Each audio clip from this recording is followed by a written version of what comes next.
Good evening, everyone. What's up? Welcome back. I'm your captain speaking for the cruise today. Make a good 48-hour Mega Man level is going to be continuing just in a bit. I don't know why this very last second right before I started talking came to me. Welcome, though. V-Nator, Jet, Chris, Trolling Shuckle. How you doing? Good to see you. We're going to be continuing the Mega Mans.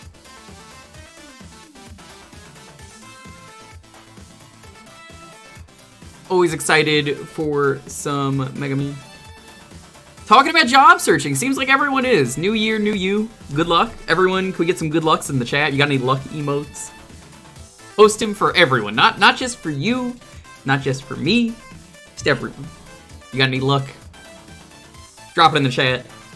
Spread that luck. Spread that good luck. Let's get everyone some good vibes, good luck, all that good stuff.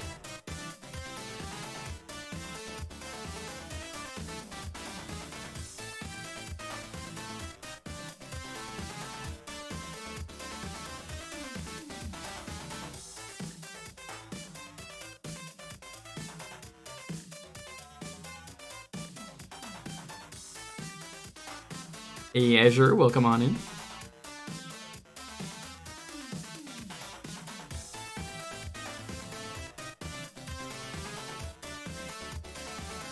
Quit your job today to get away from your verbally abusive and overall very disrespectful boss. It's not often I say this, but what a fucking cunt. Not you, but the boss.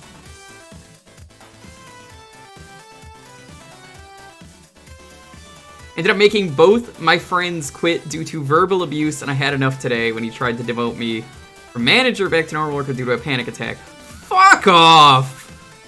What a fucking cunt. Fuck that guy, right? Man, I'm mad for you. That sucks.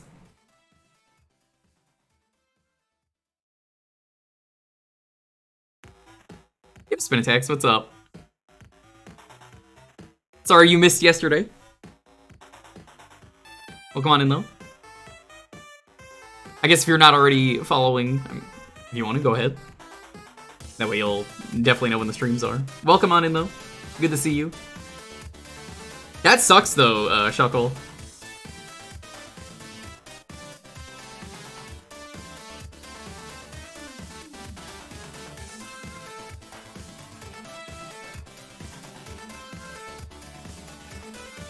Dickhead in this case being your dad? I know that feel.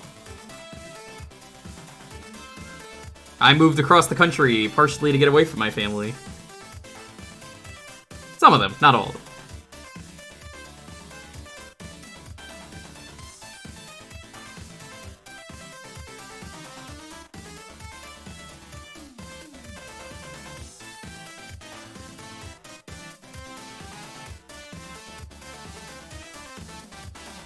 Jake, welcome.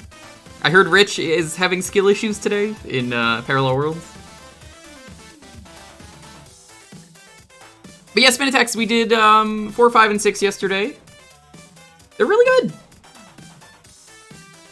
For the most part. The only level that I absolutely am still angry about was the one level we did with the elevator. Or not elevator, the ladder. Where you had to keep climbing and there was just like nothing you could do, and like even using weapons, it just didn't really help. It was just not having a good time. We could all use some nice vibes from me. Well, thank you. I hope so. Dude hijacked your laptop charger for his busted laptop because he lost the charger and refuses to pay 26. Oh, I didn't know you were in Europe. Huh. Entity, welcome on in. I'm thinking the plan is, since you're here, I guess I could say, if we stream this tomorrow, which is like maybe, it's like 50-50 on stream tomorrow, we are probably going to try and finish the game tomorrow, and then probably Friday jump into Freedom Planet. I could probably do Freedom Planet in one stream. We're gonna see about that, though. I don't know for sure. Chick talked to your mom for asking about buying a new one when he thought I wasn't listening. Jeez! Ugh. Again, I totally know that feeling. Streams go too late for me to catch most of it. Conked out partway through tier 5. It's all good. How you doing, Pink? I know you told me already, but I do hope you did enjoy what you played of Rock and Roll today. Go follow Pink if you like the Mega Mans. How many cups of coffee have you had today? 29! He's getting shaky. Did you have trouble with the Proto Man part? Because I definitely, I was trying to do that without E-Tanks. I ended up doing it without the E-Tanks, but like, whew, that was a tough fight. Because you have to do like 3 bosses.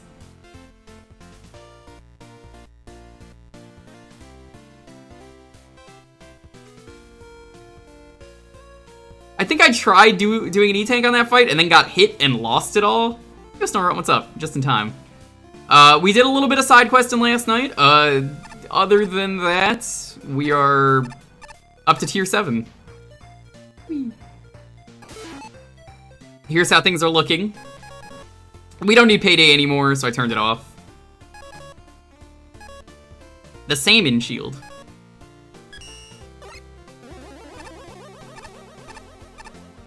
No damage on the first go. Only 2 shots instead of 3 minutes pattern, super easy.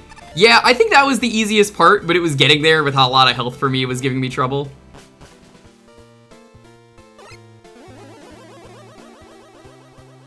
Something about this painting reminds me of my family. That's pretty funny. Troublemakers. In this art gallery? Not on my watch. Don't make me sit on you. Ah, God, what a way to go. I would love that. Wait, what? After I retired, I took up painting. I love the detail on these paintings. Mine are just colorful snot balls on canvas. You know what's really funny, by the way, Pink? I realized we're in 2 Discords together, and I didn't even realize that. I was like, wait a minute. That's right. The Rock and Roll Copy Robot? Yeah. Don't forget, by the way, Saturday on GDQ, really early in the morning, they're doing Rock and Roll. We are bad at Discord. We are. I serve complimentary ice cubes for guests who munch. Ah, ice crunchers, the greatest enemy. I also serve complimentary missiles to guests who misbehave. Oh, okay. Oh no, crystal droppers. Ugh, ugh, ugh. Scrub City. This is where I live. Complimentary missile. Hi, Tails. Whoa! Whoa! What is this? Interesting gimmick. Are you saying the crystals drop out of this? That's a really cool idea. It's like a little like piñata.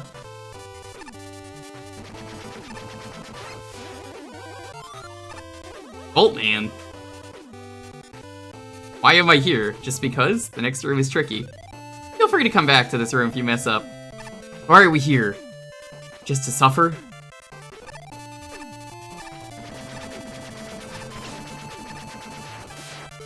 Oh no, damn, I can't get through this. What will I ever do? Sorry, Voltman, even when you're trying to be useful, you kinda stink. I kinda love this gimmick.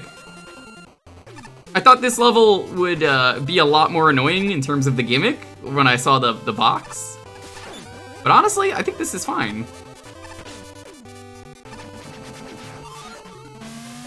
Dog trick, yeah?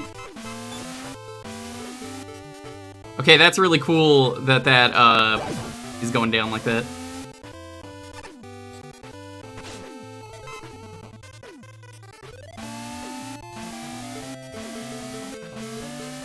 How is everyone doing, though? Welcome on in. Hello, how did I get here before you? Magic.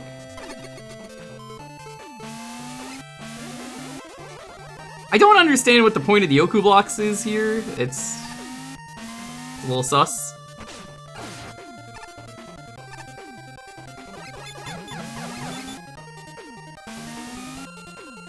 Oh, well, I see what they're here for. At least in this area. Dakalocker was by Pyro, Blocky, and Ganio, and most of Tier 6's NPCs were Spade. Yes, it was mentioned on Discord. I'm sorry you missed it, Pyro. Dakalocker was very good. The best boss in the game. Cyber Kirby, thank you for the follow. You guys are enjoying... Whoa, whoa, what? Huh? What? Is this a glitch or feature? You decide. I don't know if this is a glitch or feature. I really can't tell.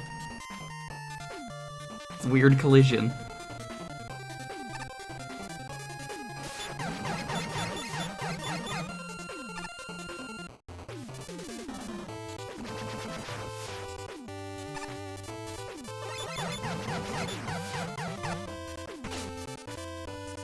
Honestly, I really like this one. We're off to a strong start today. I think today might be the first stream where I don't hate one level just because it's, you know, low tier. The level is almost over. Just one last stretch. I beat this section. I bet this section is the hardest, though. Good luck.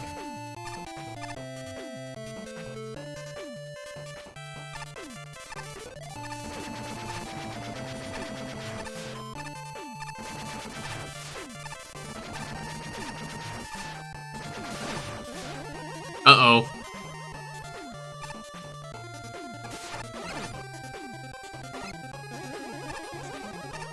Well, I fucked up.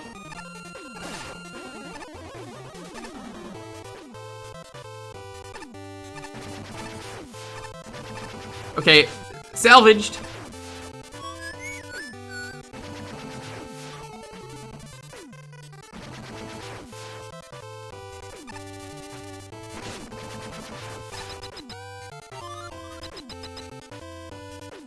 You can spawn that lyric infinitely? Apparently. Go get him, Tiger. Winky face. Aw, winky face you too.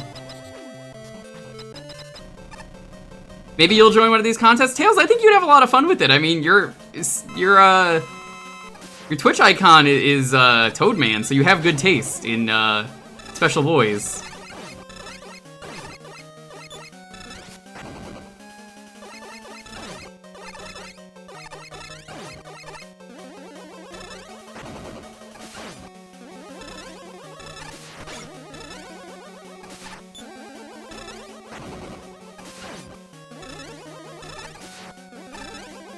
I don't feel like this arena adds anything to the fight, really.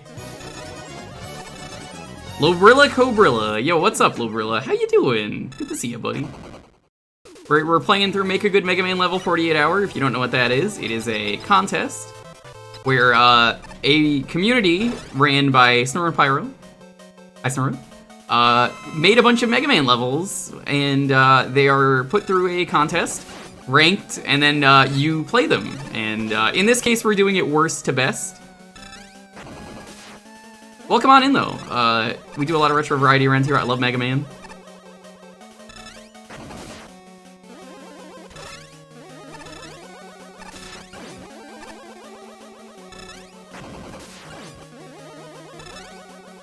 I will read chat in a moment, focusing on this fight.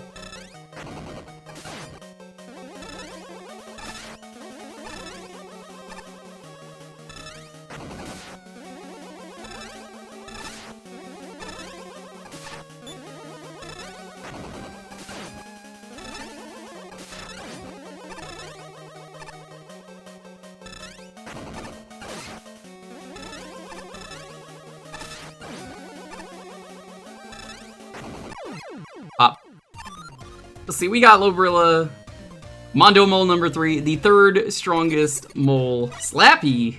A lot of good folks in the chat, welcome on in. So after we're done with the level, we check out the judges' comments. It's really cool.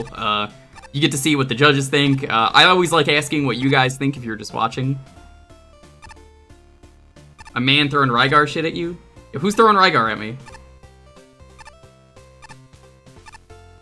You beat DMC4 Special Edition today, nice.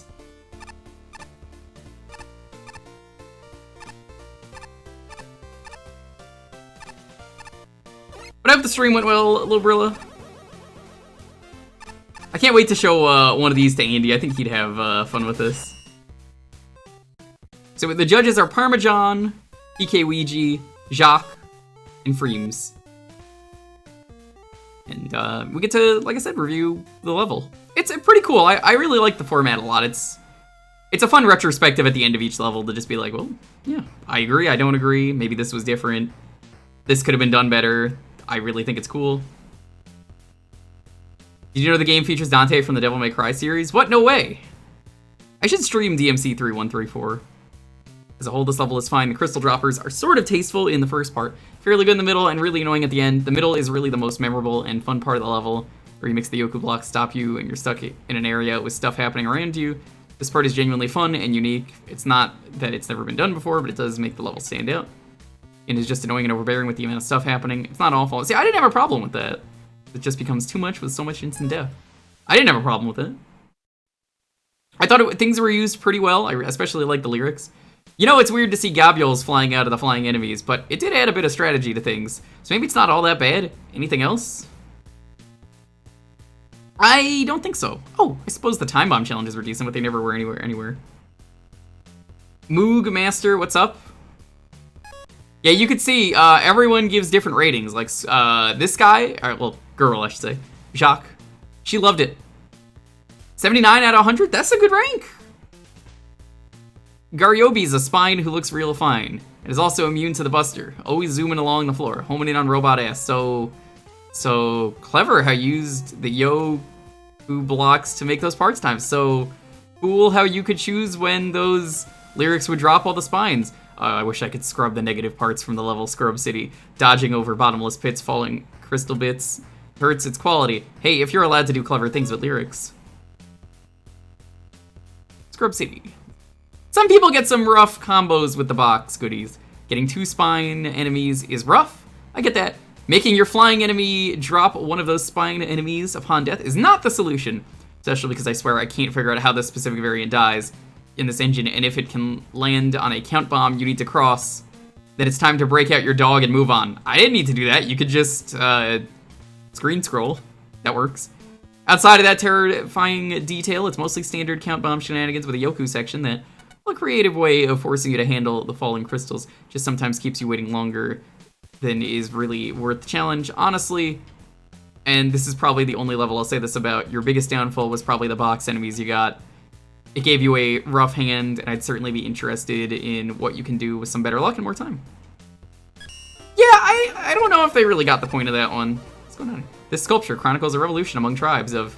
Actually, you have no idea what this is. Me at the art museum. Oh my god, Lonely gets so mad at me every time we go to the museums anywhere. I'm just like, what's this? What's this? What's this? I do appreciate the art. Yo, Kuno, welcome on in. Judging by the debris on the floor, the original globe was smashed. Its replacement should deter further smashing. We haven't even been to a museum since we moved here. Hey, stay away from this ledge. Don't cut across the middle of the gallery like it's a shortcut. Welcome to fucking IKEA, I guess.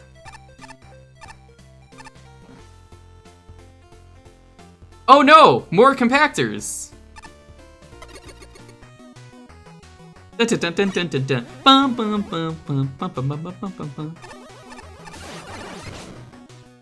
So yeah, for this contest in particular, if you're coming here from the raid, you had 48 hours to make a level, and everything you were given... Lemmings! I guess that's why it's called Oh No More. You had 48 hours, and basically, you have to make a Mega Man level with whatever you got in the box for this contest specifically. So, if you got 48 hours, and you got 3 gimmicks and 2 enemies, what do you make with it? Well, in this case, someone made a Lemmings level. I don't know. Okay, well that shouldn't have killed me, but Engine J. The work always represents the elitism of curated fine art. Yeah, Lucky knows what's up. I didn't realize the statue was lemmings. I thought they were birds, because, like, it's been a while since I've seen the tiny lemmings, but now seeing the regular sprite going like, ah, yes. Someone once asked me to stream, oh, crushers in this engine, I swear. When it comes to lemmings, I don't think it's fun to stream lemmings, mostly because a lot of versions people ask me to stream are like the SNES one, and it's really awkward playing lemmings without a mouse.